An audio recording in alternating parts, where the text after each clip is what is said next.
So this is our first episode. We're probably going to suck. Maybe. But hey, we're going to go for it. So we promise it will get better because it probably won't be able to get worse.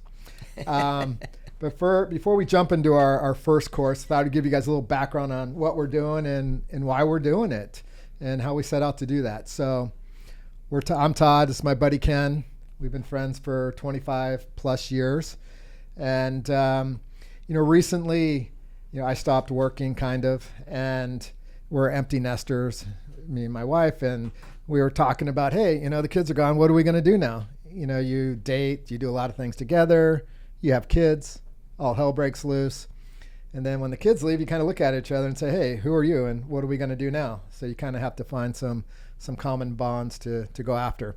And as we were trying to figure out what we wanted to do on this next leg of the journey, club I belong to here in Palo Alto, there was an obituary posted for one of the members, and his name, I hope I don't hack this, but I probably will, Hong Shi Lim. And in his obituary... I think you hacked it. Did I? Yeah. Well, sorry, Hong, but thank you for the inspiration. We appreciate that. And in his obituary, he basically said, he had played the top 100 courses in the world. And my wife and I, we both like to play golf. We both like to travel. And, to my knowledge, there's never been a couple that's ever done the top 100 courses in the world. And then to, add to the complexity, we invited, our friends Ken and Grace. So Ken, 25 plus years. Hi, I'm Ken. It's his wife, Grace. So we really wanted Grace, but, we invited you too, Ken. So well, I understand that you guys have been friends forever, and I married into the group, so you're stuck with me. That's true. And we love you, so, we're glad you're here. The only way out is in a box. So, yeah, we won't get into the details here, but Ken's wedding was indeed a shotgun wedding. Thanks, Todd. So, the list we're working off is the 2022-2023 golf.com list. And, we've made a lot of progress, so we decided to have our first episode. So like I was saying, we made this exponentially difficult because not, most people have done the top 100. They did it as individuals, not aware of any of that have done it as a couple. And like I said, we're making it exponentially more difficult by doing it as a foursome. Now I know what a lot of you are thinking out there. Good luck getting on Augusta. That's what they're thinking. And that's what I'm thinking. Well, you got to have faith. And one of the things I will say, and you'll hear us talk about this a lot in the future podcasts, is we met some really cool people along the way, and I would say we've already played some really cool courses. Stay tuned, that you would never think we'd be able to get foursomes on. And yeah, there's going to be a few cases where we might have to split up, right? We'll do a threesome because you always have to play with a member, especially at some of the more private courses that are out there. But anyhow, that's the aspirational goal. Like I said, we made a lot of progress, and hopefully you'll stay on the journey with us. It's been a lot of fun. So we were hanging out with Todd and Kathleen in Monterey, a little over a year ago when he floated this idea, and of course we were like, why would we not want to do that with you? It was a pretty spectacular idea, and being that we're all here in the Bay Area, we thought, hey, what better place to start than at Pebble Beach? Pebble Beach. It's about an hour and 15 minutes away. My wife, this is many years ago. I won't out her on her age because she'll probably kill me. But it was more than a decade ago. Oh, well, there you go. So more than a decade ago for her 40th birthday. I wasn't going to go there. I was just going to go a decade ago. Well, a decade ago. I mean, it's a 40th birthday. And people are going to go, why'd you get a gift certificate? So we had this big gift certificate that sat in the drawer. And we're like, hey, it's an hour and 15 minutes away. It is Pebble Beach. And it was something that, we could easily get the foursome. Now, it's not really easy. So do you want to explain, Ken, how you get on Pebble Beach? It's easy to get on Pebble Beach if you don't mind spending thousands of dollars, because to get on Pebble Beach, you have to stay at Pebble Beach, and to stay at Pebble Beach it's not inexpensive. It's not. You got to stay a couple nights. It's about $1,500 a night, and with that, you get the honor of paying another $600 and some odd dollars to play the course. But I will add that as we were getting ready to go on this journey, it was also Grace and mine's wedding anniversary. So we did Pebble Beach as a kind of a, let's kick off the journey and do a really, really nice weekend and celebrating and staying at Pebble Beach. And it was. It was also Kathleen's birthday. And it was Kathleen's birthday. And it was 10 years after her 40. Well, more than 10 years, actually. Oh, I did. You. Okay. All right. Well, All right. we're old people. Obviously, as you drive over the hill to Monterey, Pebble Beach, Carmel, it's all one area. In my mind, I think it's the best golf capital in the world per capita, right? I mean, so many great courses. You got Pebble Beach. You got Poppy Ridge. You got Spyglass. You got Cypress Point. You've got help me out here. Poppy Hills Poppy Hills instead of Poppy Ridge. Poppy Ridge is in like. All right, that won't be the last mistake I make, by the way. But thank you, Todd. No, yeah, like you said, Cypress. You got Pebble. You got Monterey Peninsula. It's got 2 courses in the top 100 in the U.S. Bayonet and Black Horse aren't too far away. No, Tehama. Yeah. Pasadena. No, I think it's called Jack Nicklaus's golf course. And invariably, we're leaving a few off. So, to whoever's course we left off, we apologize. Oh, the Preserve is also another great course. So we get to Pebble Beach. We check in. We get these killer rooms, right? Yeah, killer rooms, absolutely. Right behind the 18th hole. Yep. At Pebble. So kind of hung out, watched people come in, which made us feel better because a lot of the people that play at Pebble suck, right? And there's some good ones, obviously. It's kind of nerve-wracking standing on the first tee at Pebble Beach. It is. It is, and we will get into the round in a second. Oh, I jumped the gun. Sorry, Todd. No, you can talk about it, but we'll get into why this was probably not my favorite round of all time. We'll be going back for sure. Yeah. And the other thing, you have the scenery, you have golf courses, and you have a lot of good places to eat. Any recommendations for people who might be heading out there, Ken? Well, one of our favorites is the Fish House, which is right off the freeway, not actually downtown or in the 17-mile drive area, but the Fish House in Monterey, spectacular. Chipino is the best. Yeah, it's been featured on Diners and Dives, or what's that? Diners, Drive-ins, and Dives. Yeah, it's a hole in the wall. People line up. They do take some reservations, but you go by at like 4:45. There's a line, Yep. wrapped around the corner. People trying to eat there, and one of my kids' favorites is Peppers, which is a Mexican place, and every time we're down there, we got to go there. It's actually in Pacific Grove, but has just the killer steak fajitas. Also has some great jambalaya that Kathleen, my wife, likes to get all the time as well. And then if you're staying on property, there's the 9-hole course there, the Hay, which is pretty spectacular for a 9-hole course. Has this little Mexican restaurant right there that I can't remember the name of, but it's the Mexican restaurant at the Hay, and they do this really killer presentation of the nachos where they bring them out and it looks like a charcoal briquette warming thing, and then they lift it and all the nachos fall all over your plate, and it's pretty cool. Pretty spectacular. Yeah, it's really good food. And as we get into more of these podcasts, you're going to hear us talk about 9-hole courses because it's becoming a thing, right? So you got the Hay that Tiger designed at Pebble Beach. You've got them at Bandon's got a 9-hole course. Pinehurst has a 9-hole course. Another club I belong to is looking at putting in a 9-hole course. So it's kind of becoming a thing, which I think is kind of cool because you can go out and work on your short game and play in an hour and get some good stuff in. All right, Ken, I think people are tired of hearing about why we did this and what we eat and where we stay. Random things, but things important to us. They're important to us. It's part of the journey. It's part of the experience, which is important and what we want to share with everybody. Exactly. So let's talk about Pebble. Let's talk about Pebble. So one of the things that we've had a much better appreciation as we've gone through this process is the different architects, their different styles, etc. And I think a lot of people think of Pebble Beach as an Alistair McKenzie course, and he did do some design work well after it was originally opened in 1919. But the original course was designed by champion golfers who were amateurs, Jack Neville and Douglas Grant, and as I mentioned, opened on February 22nd, 1919. And Neville also designed Pacific Grove Muni course, and a lot of people will call that the poor man's Pebble Beach. Poor man's Pebble Beach. So even though he was an amateur, and obviously golf architecture was kind of a thing back then, but not how we think about it today. So he's got 2 great courses in the Monterey area, and later on, Alistair McKenzie did put his stamp on it. And one of the things that was kind of interesting because it started off as a part of a complex of the Hotel Del Monte, hotel resort in Monterey, California. It was built by I don't know if he was a billionaire, but he would be a billionaire in today's standards, Charles Crocker. One of the the big 4 railroad barons, And when they bought the property for Pebble Beach, there was a kind of standout homeowner, and it just happened to be his place was on hole number 5. And they were, trying to be nice and be part of the community, so they let the person keep this house. And the owners and designers knew they would regret it, and in fact, they did come to regret it. And it wasn't until 1998.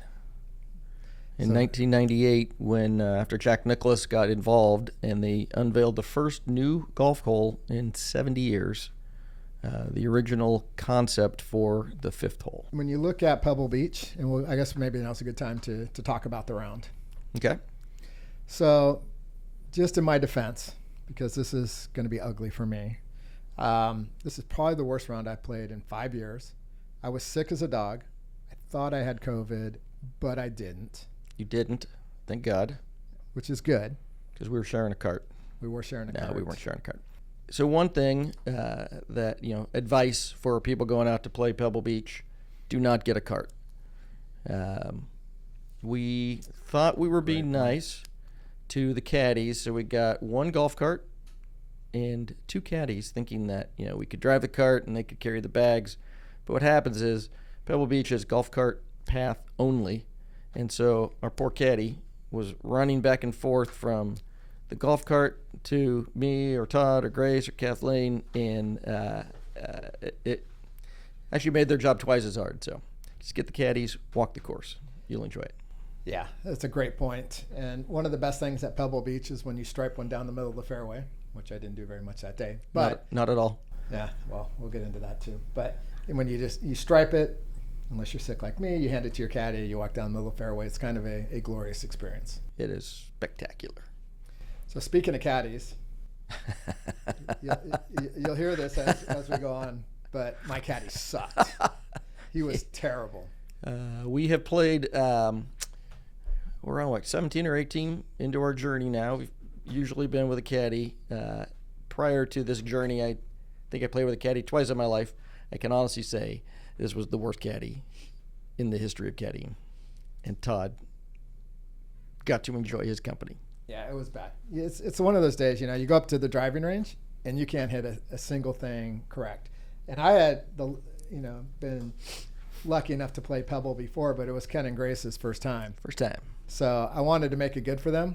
I didn't want to be like, crying about how sick I am or how bad I'm playing golf. So I kind of sucked it up, but I'm not going to lie. It was painful. So anyhow, we get to the first tee. Well, actually before that for me. So right before you tee off on the first tee, there's a putting green there. Mm-hmm. And for me to memorialize, playing the top 100 in the world, I got a Scotty Cameron putter. I'd always wanted a Scotty Cameron putter. And for those of you that know Scotty Cameron, he makes great stuff, but he also has a line of putters called the Circle T putters. And those are the putters he makes just for the pros. And my buddy who I used to work with, Tony, he's sucked me into Scotty Cameron. And I have to give him credit. The branding is awesome. The putters are world class. Is that a Scotty Cameron shirt you're wearing right now? It actually is. And if you're looking at our YouTube presentation, you can see my Scotty Cameron shirt, which just happened to be, I didn't put this on for today. You'll see a lot of Scotty Cameron stuff as we go through this journey. That's true. So I got a Circle T putter, and I paid a lot because I wasn't able to win it in his Wednesday lottery. But I wanted to play all 100 courses with this. And so I went on to the 18th, or the putting green in front of the first hole, and I drained a 6-inch putt because I wanted to say I made my first putt with that putter. And I did. And one of the rituals or things that we do on every course is I take a picture with the flag on the 18th hole with my Scotty Cameron putter. So yep, I have an old Scotty Cameron putter. You do. You've been. It's not a Circle T though. It's just I won it in a raffle. Like how many years ago, right? 20 years ago. Yeah. So I've been playing with it ever since. It's awesome. Thank you, Scotty. Yes. So we appreciate it. Okay. So now we've warmed up. Actually, they have a great driving range, which is they take you in a little shuttle to the driving range. It's an old polo field, I believe. Anyhow, so we come back, do our putts, breaking my Scotty Cameron putter. Now we head to the first tee. First tee is it's pretty nerve-wracking at many courses, but there's always a crowd at the first tee at Pebble Beach, and it's a public course. There's people walking around all the time. There's always a crowd there. It's kind of a funky hole. It's narrow. It's not really a driver hole, but it is a par 4. And, I think we all successfully got off the tee. Okay, except for me. All right, so let's just get it out right now. All right, here we go. So I wasn't feeling good, and I didn't have a good practice session at the range. So I walk up to the first tee, and I striped my 3-iron. I striped it right off the hosel into the hotel rooms on the right-hand side. And let's just say it didn't get much better. It did not get much better, folks. It was a rough round for my friend Todd. It was. And like I said, just to give myself some street cred here, I'm like a 4.5 index now. Mm-hmm. And that was the worst round I've shot in probably the last 10 years. And we witnessed it. Yes, it was that bad. And it was painful. And it's, sometimes, the wheels come off now and then, and you have a couple good holes, a couple bad holes. You hit it off the hosel, you figure it out. There was no figuring it out for Todd that day. It was a train wreck. It was a train wreck. It was a disaster. And everyone was trying to be nice to me, but everyone knew I sucked. And Grace, this was Grace's first time playing golf, and she just picked up golf really to be along on the journey and has done a great job. And let's just say she kicked my ass that day. She beat you that day. It was pretty bad. Yeah. So, as we're saying, the first hole is a little bit funky, right? It's not a driver hole. It's maybe a 200-yard shot, dogleg right. The thing about Pebble is the greens are actually pretty small. Very small. It's very much target golf. And then second hole. I don't remember all the holes. I can tell you that one of the things that makes Pebble so spectacular is 5, 6, 7, 8, 9, 10 are all unique, amazing holes on the water or views of the water, and then 17 and 18 are two of the best closing holes in golf. Yeah, it's so 5 is the one that Nicholas redesigned when they got the property back. Yep. It's a little par 3. It's great. Right over Stillwater Cove. And then that's what takes you out to the water, right? Yeah. And then 6, I think, is an iconic hole. It's a par 5, straight up a hill. If you hit a really good drive, the second shot is blind. It's actually reachable in 2 if you hit 2 really good shots. And then after 6 is the most iconic hole, right? 7. What is it? 98 yards. Yeah, depending on the wind, it can be a sand iron to a 5-iron. Or some might say a pitching wedge to a driver. Could be for you. For me. Well, we're keeping it real, right? Yeah, absolutely. And then, after... So the caddy, so the way the caddies kind of, we split them up was that we had one caddy with Grace and Kathleen, one caddy with Todd and I. The caddy with Grace and Kathleen was taking pictures and had his video camera going, and on 7, he videoed all of us teeing off on 7, and you can hear the commentary from him, and he made every single one of them sound like it was almost a hole-in-one. Well, except yours, Todd, because yours ended up in the ocean. I don't even know if it ended up in the ocean. I think it just went straight down, as our caddies in Scotland would say. That's a bit unlucky. A bit unlucky, or in my case, a bit sucky. So 7, right? You want to, even if you have the worst round in the world, if you do well on 7, it almost salvages your round, right? Yeah. So I didn't do that. So to add insult to injury, so 7 goes down, right on the ocean, and then 8 kind of comes back, which is another iconic hole. And as we're coming up 8, the group behind us is going to 7, right? So then my caddy, the guy that just sucked, he literally, we were wondering what the heck he was doing as we were kind of going from the 7th green to the 8th tee, and he'd kind of run off to the side, and we didn't know what he was doing. What he was doing was he ran over to the next group, or the group behind us. Yep. And one of his buddies was a caddy, and he went up and said, God, he must have said, the guy I'm playing with has the worst case of the shanks I've ever seen in my life. Because shortly after we teed off, here comes the other caddy. Hey, which one of you guys has the shanks? And once again, so I'm sick. I've got a temperature. I'm not feeling good. It took every ounce of restraint for me not to throw that guy down into the water on the 17th green. And I'm like, I don't want to ruin it for Ken and Grace because it's their first time. You're very nice. This guy, very nice to us. This guy had the worst what to say. Golf is a gentleman's sport. Let's just say this guy didn't do that. And anyhow, so we sucked it up. Then we go to 8. 8 for you golf fans out there, watch the U.S. Open at Pebble or the AT&T every year. Was it Scotty Scheffler? It was Jordan Spieth.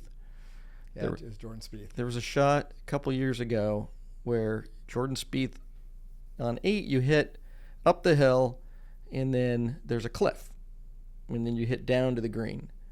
And there's Jordan Spieth was literally on the downslope of the fairway next to the cliff, swinging for the green. Of course, he made it, and he didn't fall in. But as we were going up there, and I had hit a decent drive, but then shanked my second shot over the cliff.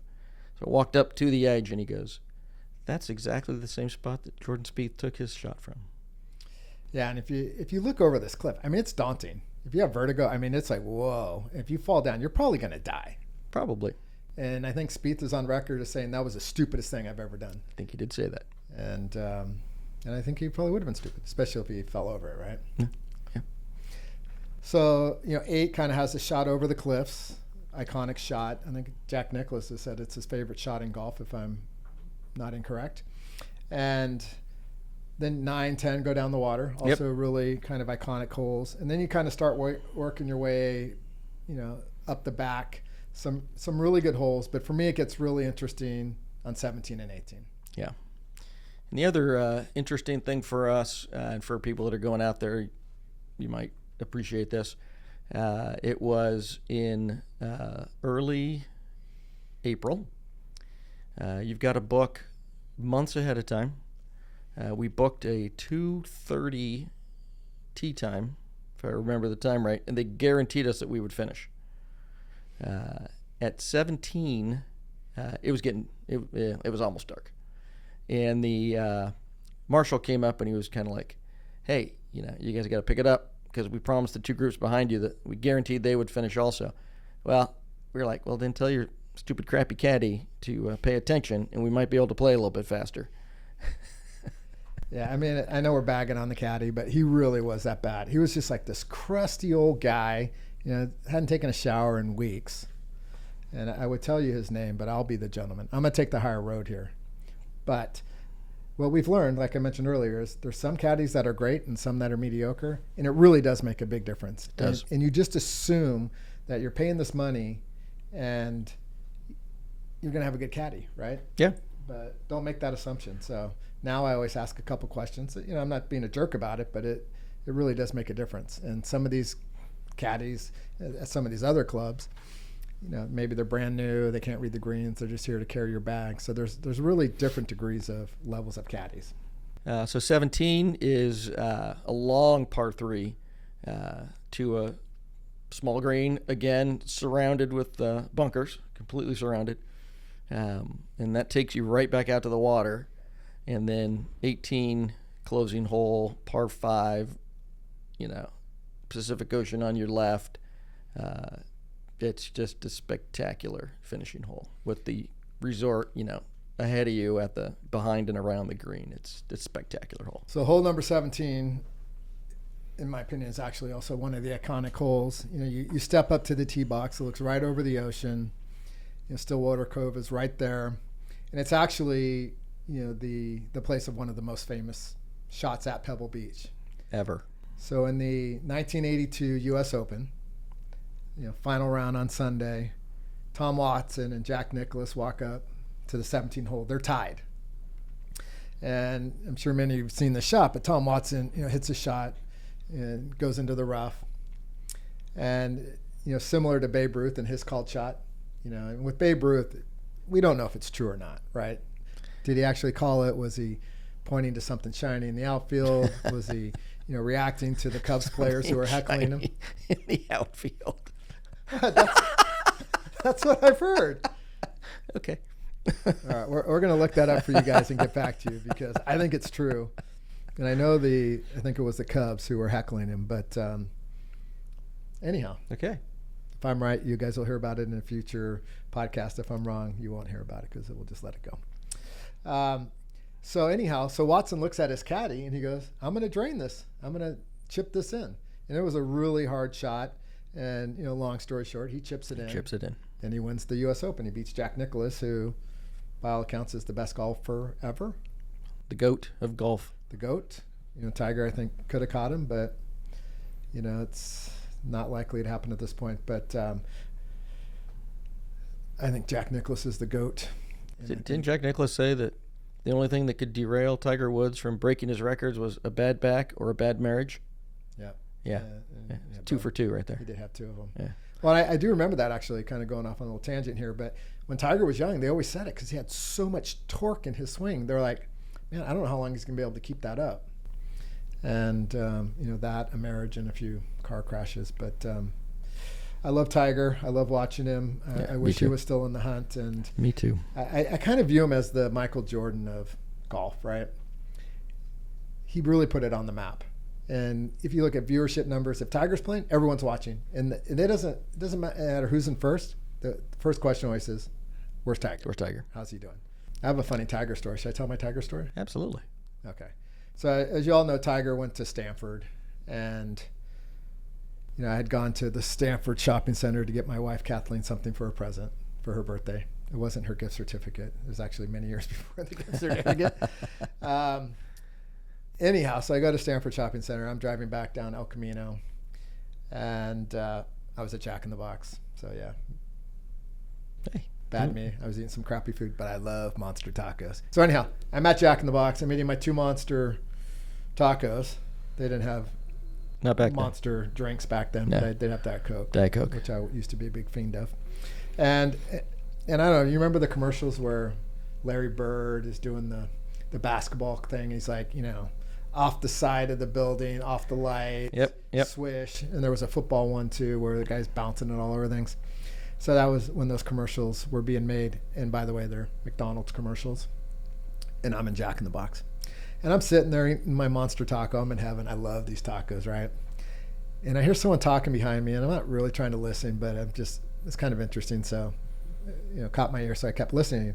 And somebody's talking. It's like, yeah, I'm gonna do a golf commercial, where you smack it into the tree, skip it over the water, through the sand trap, hit the pole, the flag pole, and go into the hole. And I'm like, who the hell does this guy think he is?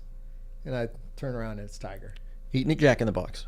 Eating Jack in the Box, talking about how he's going to do a McDonald's commercial. True story. I'm not lying.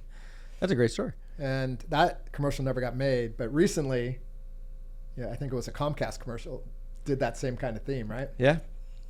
So it didn't. The Happy Gilmore little twist on it. Kind of. Yeah. Which is also probably one of the best golf movies of all time. And I heard they're making a sequel. Happy Gilmore 2. Caddyshack, yes. Absolutely epic. Okay, so let's digress. We digress. And we're going to do that, guys, so hopefully you'll stay with us. 18. Best finishing hole in golf? It's right up there. Got to be, top 5 for sure. I think it is. I one of the things we'll talk about eventually is like our perfect 18 holes. And I'm pretty sure for me, 18, number Pebble 18 Beach. at Pebble Beach will be Pebble Beach. I just don't think there's a better better hole in golf, nor a prettier hole, etc. Should we talk about our scores? So one of the things we will do is talk about how we shot. Once again, not starting this off on the right foot because it was my worst round in 10 years.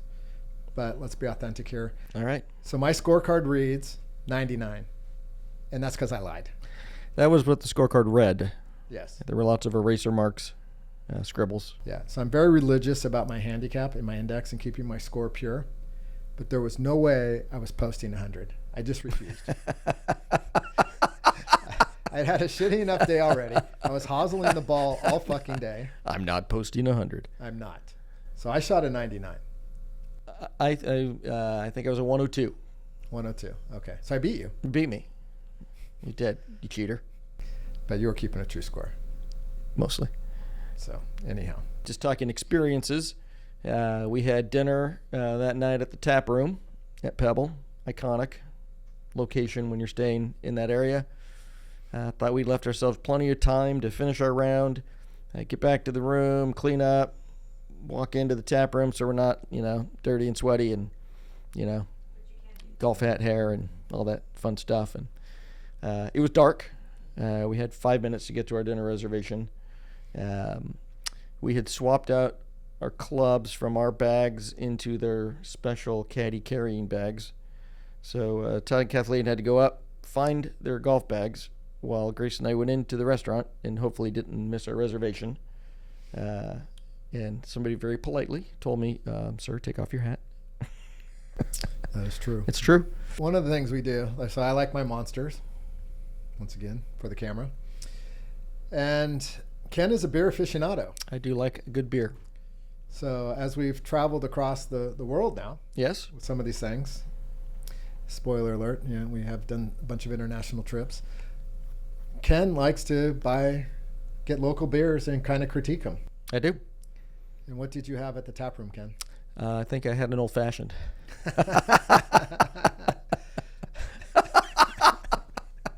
It was the first trip. And I've had all the California beers, so I'm pretty sure I had some bourbon. Oh, okay. Well, Yeah.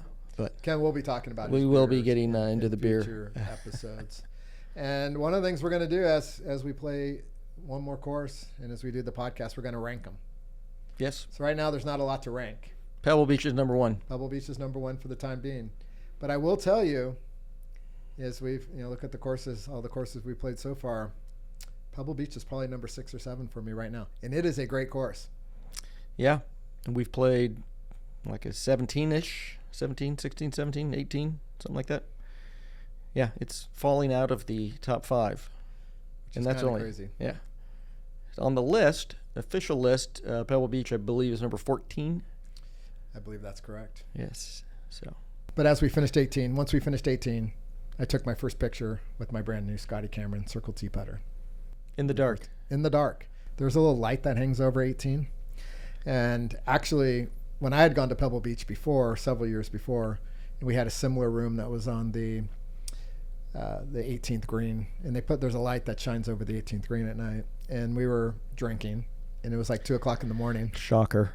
I know. Well, it was back in my younger days.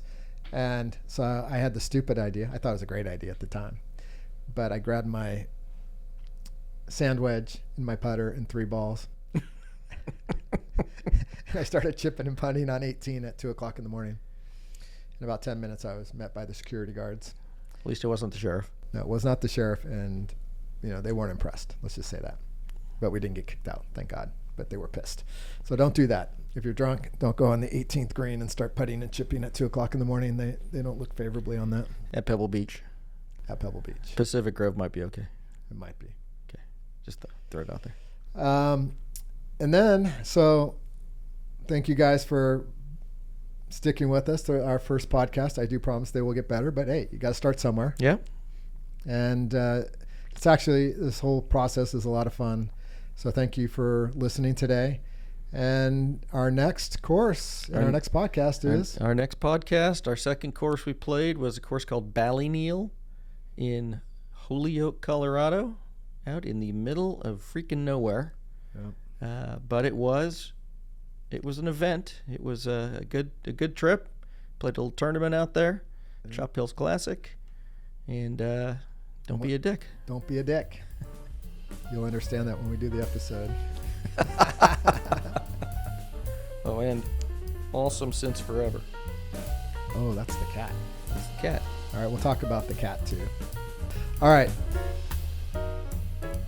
Until next time, my little birdies. Peace out.